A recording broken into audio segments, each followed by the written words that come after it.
Tere, head kuulajad! Ja tere tulemast kuulama maheviljateemalist saadet, mis on üks järjekordne osa meie mahetootjale suunatud saatesarjas Mahe puhta saagi allikas. Mina olen Pillerin Tõlgo ja minu vestluspartneriks on täna Vallo Tenson, kes on Baltic Agro mahevilja ostu- ja müügijuht. Tervist! Koos vaatame me täna tagasi möödunud mahevilja hooajale ja arutleme ka selle üle, mida võiks arvata uue 2021. aasta hooaja kohta. Räägime Eesti maheviljaturust ja Eesti mahevilja sihtriikide turust. Vaatame, mis juhtus maherukki ja maheodraga möödunud aastal. Peatume ristsaastumise teemal ja lõpetuseks viime pilgu uue hooaja ettevalmistustele. Aga alustame sellest, mis on olnud. Viljahooaeg on selleks korraks möödas ja vili kindlasti suures mahus ka kokku ostetud. Vallo, mis sa arvad, kui suur oli eelmisel aastal mahevilja turumaht? Kui me räägime maheviljast, mille kokkuostuga Baltic Agro tegeleb, siis viimase statistika järgi oli sel aastal Eestis peaaegu 67 000 hektarit teravilja, kaunvilju ja siis maherapsi, maherüpsi. Ja 2-aastase ülemineku aja on sellest läbinud hinnanguliselt umbes 15% väiksem pind. Teravilja puhul ma usun, et me võime arvestuse aluseks võtta umbes keskmiselt 2,5 tonni hektari kohta saagi. Herne ja oa puhul umbes 2 tonni ja õlikultuuride puhul pisut vähem kui 1 tonn hektari kohta. Ja kui need numbrid kõik siis kokku lüüa, siis võib pakkuda, et eelmise hooaja kogusaak maheviljas oli umbes 130 000 tonni. Mis on päris muljetavatlev number. Jah, on küll, aga kindlasti kogu see saak ei olnud turustamiseks. Ja mis sa arvad, kui suur võis olla see osa, mis otsis ja ehk ka veel mingis osas otsib turgu Eestist välja? Kui isegi umbes 20% kogu sellest saagist jääb mahetootjatel oma tarbeks, ehk siis peamiselt loomasöödaks, siis me võime öelda, et ikkagi müügivõimalust otsib vähemalt 100 000 tonni Eesti mahevilja. Kas nüüd selle 100 000 tonni siis kuulub ka see toodang, mis kasvatati maheviljana, aga olude sunnil realiseeriti tavaviljaks? Jah, kahjuks nii see on. Oskad sa aimata, kui palju mahevilja sellel aastal tavavilja vastuvõttu viidi? Võib arvata, et odrast ja rukkist suurem osa. Kindlasti üle poole kogusaagist mahedat otra ja rukkist tavaviljaks müüdi. Kui otra võis tavaviljaks minna umbes 5000 tonni, siis ma pakun, et maherukki puhul isegi enam kui 10 000 tonni. Aga räägime sellest ka, et mis siis ikka mahedas rukki ja odraga muutunud on. Oli ju nii, et veel 2 aastat tagasi olid need kultuurid mahedas kokkuostu mõttes vägagi hinnas. Kõige suurem mõjutaja on see, et meie peamistes ekspordi sihtkohtades, ehk et kuhu me oleme varasemalt saanud söödavilja müüa, need on siis Skandinaavia ja ka Saksamaa. Seal on viimase 2 aasta jooksul mahevilja pinnad kasvanud 10–20% ja ilmastik on head saaki toetanud. Ja see tähendab seda, et nende oma toodang katab kohaliku vajaduse. Hea näide on näiteks Taani, kus 2018 aastal oli mahevilja puudu, ehk siis võib öelda, et impordi vajadus vähemalt 65 000 tonni, siis sel aastal on vastupidis, et mahevilja ülejääk Taanis ja hinnanguliselt isegi 90 000 tonni. Ehk et nad on ise eksportijad. No talirukis on nüüd praeguseks maas. Ja ma usun, et paljusid tootjaid ka huvitab, et kas 2021. aastal koristatav maherukis on tootmisel ainult oma tarbeks või tavavilja hulka müümiseks, või siiski on mingit lootust, et seda saab ka mahevilja kokkuostu müüa. Mis infot on sinul hetkel maherukki väljundite kohta, mis puudutab järgmist hooaega? Täna on seda siiski väga raske öelda. kõik sõltub kindlasti sellest, et kas rukipinnad mahedas vähenevad ja millised tulevad järgmisel aastal saagid. Aga üldistavalt võib öelda, et toiduvilja klassi maherukki tarbimise mahud pole Euroopa mõistes ju üldse suured, sest toidutööstus kasutab seda siin Baltikumis, Soomes, Skandinaavias ja ka väike osa Saksamaad. Muu Euroopa põhimõtteliselt mitte. Ja rukki kasutamine mahesöödatehaste poolt, see on mahu mõttes samuti limiteeritud. Igatahes tänu viimase 2 aasta pindade suurenemisele ja heale saagile me läksime kindlasti eelmisele saagi aastale suurte laoseisudega vastu. Ja see tõigi tavarukki hinnad sellele tasemele. Mida meie põhikultuuri mahekaera kohta võiks rääkida, et suures plaanis oli mahekaera pind Eestis sama, mis aasta tagasi või? Jah, ülemineku aja läbinud mahekaera külvati eelmisel hooajal Eestis pisut enam kui 22 000 hektarile.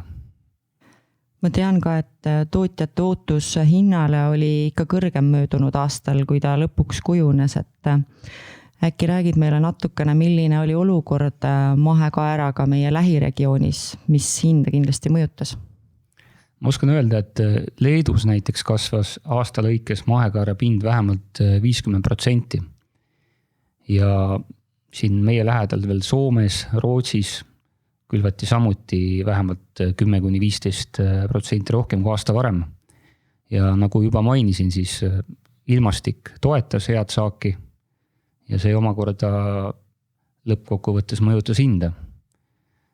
Et kui 2018 aastal maksti mahekaera eest Eestis tootjatele veel kuni 350 eurot tonni eest, siis sel hooajal jäi hind tootja jaoks pigem umbes 200 euro tasemele.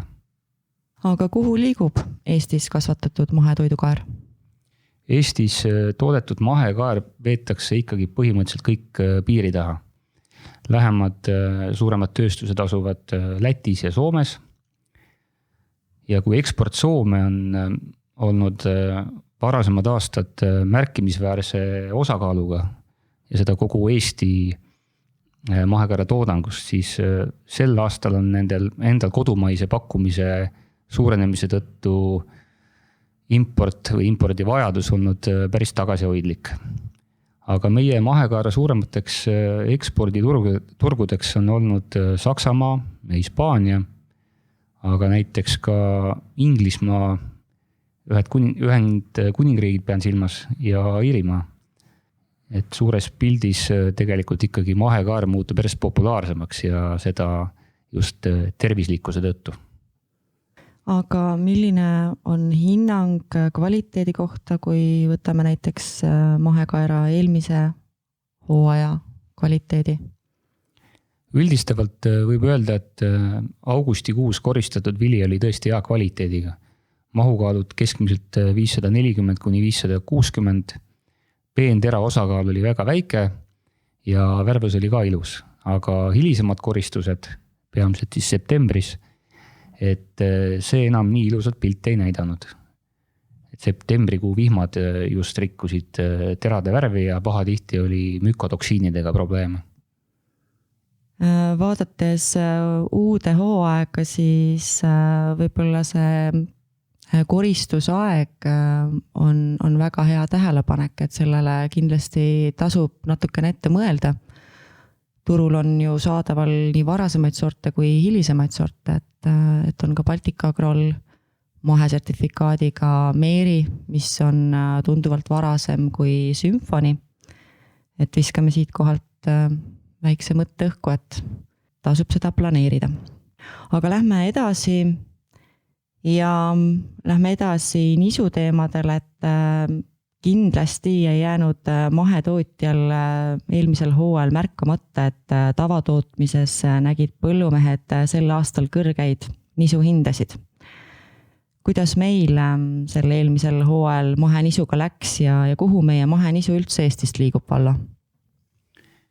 Kui nii-öelda Baltic Agro mette otsast vaadata, siis meie poolt ostetud eelmise hooaja saagi puhul läks mahenisust ligi 90% söödanisu klassi. Ja siin üks põhjus oli see, et saagid olid head ja reeglina siis proteiinisisaldus kannatab. Samas me oleme toiduklassi proteiini alumiseks määraks pannud 12,5% ja seda sellepärast, et muidu me ei oleks lihtsalt Euroopa turul selle kvaliteediga konkurentsis. Toiduvilja maht on meil selline, et reeglina kannatab Euroopasse saata ainult autodega ja see on päris kallis. Ja põhiline turg on nagunii meist lõuna pool, tööstusi on sul palju, aga igaühe mahud eraldi võttes ei ole suured. Suurem osa toiduvilja siis Saksamaa, Prantsusmaa, Itaalia ja nende turgudele kindlasti ostetakse ikkagi lähemas piirkonnas kui Eesti. Söödavilja tarbimise seisukohast on nisul tõepoolest pisut paremad väljavaated, kui me võrdleme näiteks odra või rukkiga, sest siin on mahud suuremad ja seda on võimalik laevatada. Õlikultuuridest saame me mahetootmises rääkida peamiselt siis maherüpsist, eks ole, kuna tema pind on üle 90% kogu maherüpsi ja rapsi pinnast mahedas. Ja see siis moodustabki suure enamuse meie õliseemne saagist, et õlikultuuride kasvatamine on ka kohati keeruline ja riskantne, aga kas me võime öelda, et nõudlus vähemalt on stabiilne ja hind hoiab oma taset kenasti? Jah, võib öelda küll, et hinna seisukohast on olnud stabiilne ja me prognoosime samuti jätkuvalt stabiilsust. Tarbimine Euroopas pigem kasvab ja nagu sa mainisid ka nõudliku kultuurina seda kasvatavad tootjad saavad oma kaupa Euroopa turul igal aastal ikkagi müüa. Et kitsas kohaks on kokkuostjate jaoks muidugi see, et kvaliteet kõigub väga laia skaalas. Mis on meie jaoks olulised näitajad või parameetrid on õlisus, klorofüll, vabad rasvhapped ja kindlasti ka lõhn. Et neile on siis seatud normid. Aga et õlitööstuste nõudmised kvaliteedile, need on pahatihti üsna spetsiifilised. Sõltub siis tootest ja suurem osa meie müüdavast rüpsist pressitakse külmpressmeetodil. Aga üldistavalt võib jällegi öelda, et me veame väikeseid partiisid ja big bag pakendites kaugele. Nii Saksamaale kui veel ütleme siis rohkem Lõuna-Euroopasse. Nišikultuuridest rääkides olen kuulnud, et tootjatel on olemas ka müügihuvi speltanisu vastu, et päris palju küsitakse speltanisu hinda ja uuritakse turunõudluse kohta, et kuidas sa seda oskad kommenteerida? Kui me viimast statistikat vaatame, siis pind on Eestis muidugi väike, et see on hektarite mõttes kukkunud päris palju siin mõne aastaga, et koos üleminekumaaga on ainult 280 hektarit viimase statistika järgi. Aga jah, huvi tuntakse ja mahespelta osas peamiselt just Saksamaa suunalt. Nagu ikka, et kui tegemist on nišikultuuriga, mida mahuliselt turul on väga vähe, siis võivad aastate lõikes nii nõudlus koos hinnaga sõita ikka väga laia skaalas. Stabiilset hinda ja garanteeritud mahtusid müügis õnnestuks teha vaid ainult siis, kui on pikaajalised mitmeaastased lepingud. Vaatame siis, kuidas sellega läheb veel. Ja mahetatar teadaolevalt on täna veel tatart kodudes ja kindlasti on ka neid tootjaid, kes veel paremat hinda ootavad, aga mis me tatrast oskame täna rääkida? Nagu ka spelta puhul, mahetatra puhul on jällegi tegemist nišitootega, just Euroopa turu mõistes. Et kuigi Eestis sel aastal tegelikult see pind oli päris arvestatav koos üleminekumaaga 2800 hektarit, siis ikkagi mahetatral sisuliselt viimased 3 aastat mingisugust turgu ei olnud, seda oli väga raske müüa. Aga sel aastal tatra suurt nõudlust ja pakutavat hinda on mõjutanud kindlasti varakevadel pihta hakanud COVID-19 kriis. Kuivained osteti suures mahus kokku ja varasemad laovarud said lihtsalt otsa, ehk et tekkis defitsiit. Ja ma arvan, et ka selle hooaja saagi prognoosid, mitte meile ainult Eestis, vaid ka kas või näiteks Leedus olid liialt optimistlikud. Ja kogu see olukord siis tingiski selle, et hinnad kasvasid väga kiiresti. Kuuldavasti pakuti Eestis tootjatele isegi kuni 750 eurot tonni eest. Ja nagu selliste nišikultuuridega tavaliselt on, et ühel hetkel on kaupa puudu, kusagil on seda väga vaja, hinnad on laes, järgmisel hetkel on vajadus kaetud ja müümata kaupa pole tõesti mitte kuhugile panna. Et siis hinnad võivad tõepoolest drastiliselt kukkuda. Aga üks üsna stabiilselt hinda hoidnud kultuur on kindlasti hernes ja teine on uba ehk siis kaunviljad, et millised on nende kultuuride väljavaated müügivõimaluste osas? Viimastel aastatel on mahehernes pigem tõesti stabiilse hinnatasemega olnud. Et nagu me juba ka oma seminaridel oleme rääkinud, siis proteiiniallikana on Euroopa söödatehastel seda toorainet vaja ja kuna pind on Eestis kasvanud sel aastal siis ligi 7000 hektarit kokku, siis kokkuostjate poolt kogutud kaubad on tänu mahule võimalik Eestist ka laevaga teele panna, mis teeb meid jällegi teiste Euroopa riikidega võrreldes konkurentsis natukene mitte eelistatuks, aga oleme enam-vähem samal joonel. Ja minu enda arvamus on see, et selline pigem stabiilne nõudlus herne osas ka jätkub. Aga et mis on muutunud, sel aastal kasvas maheda oa hind kuni 60 eurot tonni kohta herne hinnast kõrgemale. Ja siin on ilmselt põhjus see, et uba on riskantsem kasvatada.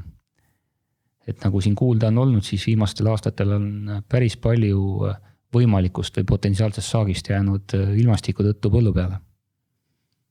Mahevilja olukorrast on nüüd üksjagu räägitud, et teeme väikese teemavahetuse ja räägime ristsaastumisest.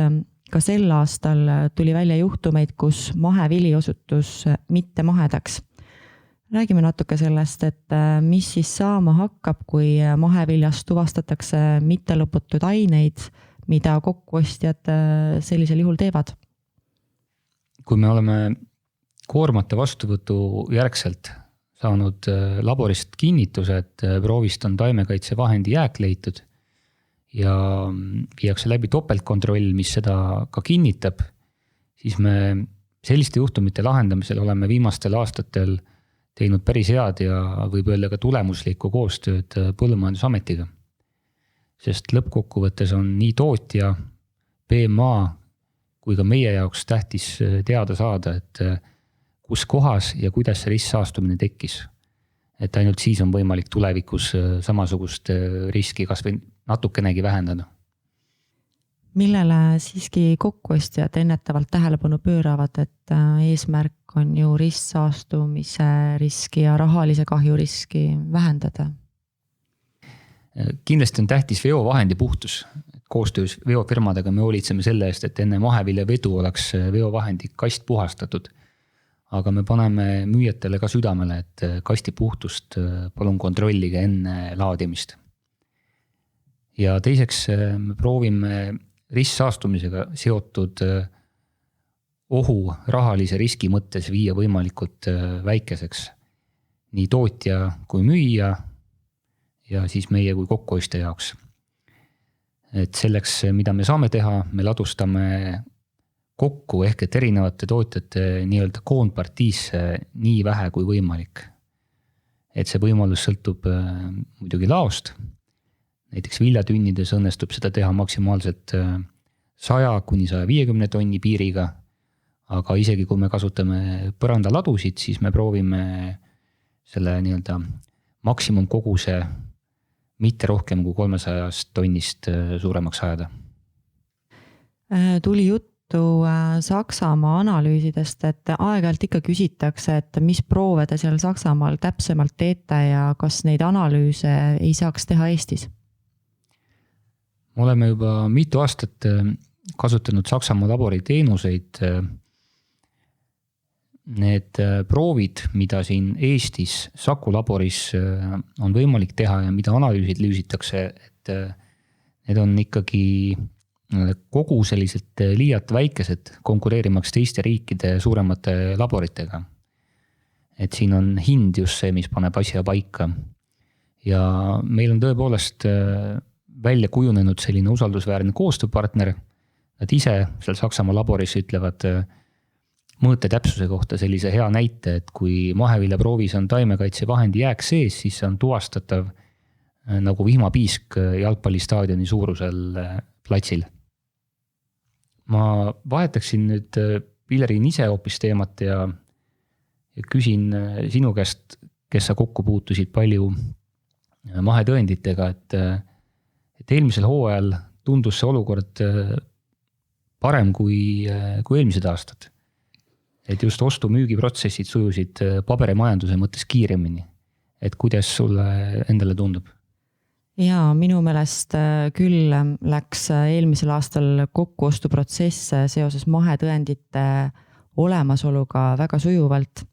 Siinkohal on kindlasti oluline tootjate enda initsiatiiv, et kui tootja soovib käesoleva saagiaasta kaupa realiseerima hakata, siis selleks ajaks tuleb ka PMA-ga paberid enne korda ajada, et müügi hetkel oleks mahetõend ka allkirjastatud ja registris üleval. Eelneva aasta kohta võib tõesti öelda, et olukord oli tunduvalt parem kui varasematel aastatel. Jah, sest tegemist on ju mahevilja kokkuostja jaoks kõige tähtsama dokumendiga. Ma pean silmas siis seda mahetõendit. Just. Ja kui nüüd uue hooajaga seotud väljavaadetest me natukene juba rääkisime, mis puudutab erinevaid kultuure ja sihtturge ja müügivõimalusi, siis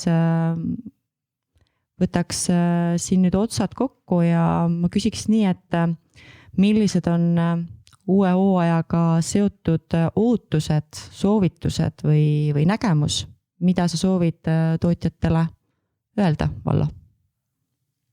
No, kokkuostuhinnad pole viimasel 2 hooajal mahetootjatele rõõmu toonud. Aga mida me saame öelda, et me sellegi poolest anname endast parima, et tootjatel oleks võimalikult varakult enne uut hooaega infot, meie poolt antud infot nii palju kui võimalik turu kohta, hinnapakkumiste kohta, vähemalt hinnaindikatsioone tahaksime neile anda. Et see aitaks või annaks võimaluse veel enne uut külviaega oma plaane ja võimalusi paremini sättida. Ja mida veel öelda, et lisaks nii nagu iga aasta alguses ka oma seminaridel me oleme kutsunud mahetootjaid, kes soovivad kuivatusteenust kasutada, võimalikult varakult meile mahtuda ja plaanide kohta infot andma, et me saaksime tingimused läbi rääkida. Ehk siis ma saan aru, et mida varem me koos tootjatega uue kokkuostu hooaja planeerimist alustame, seda kergem kokkuostu ajal meile kõigile. Jah. Selline oli meie tagasivaade möödunud hooajale, nii nagu meie seda kokku võtta oskasime ja omalt poolt püüdsime anda ka seda uut infot, mis meil parasjagu uue hooaja kohta olemas on. Me teame kindlasti paremini, mis saama hakkab alles kevadel märtsikuus, kui ka uus statistika on olemas. Aga praegu soovin ma meie mõlema poolt tänada tootjaid senise hea koostöö eest ja jõudu järgmiseks hooajaks meile kõigile. Edukat aastat! Uute kohtumisteni!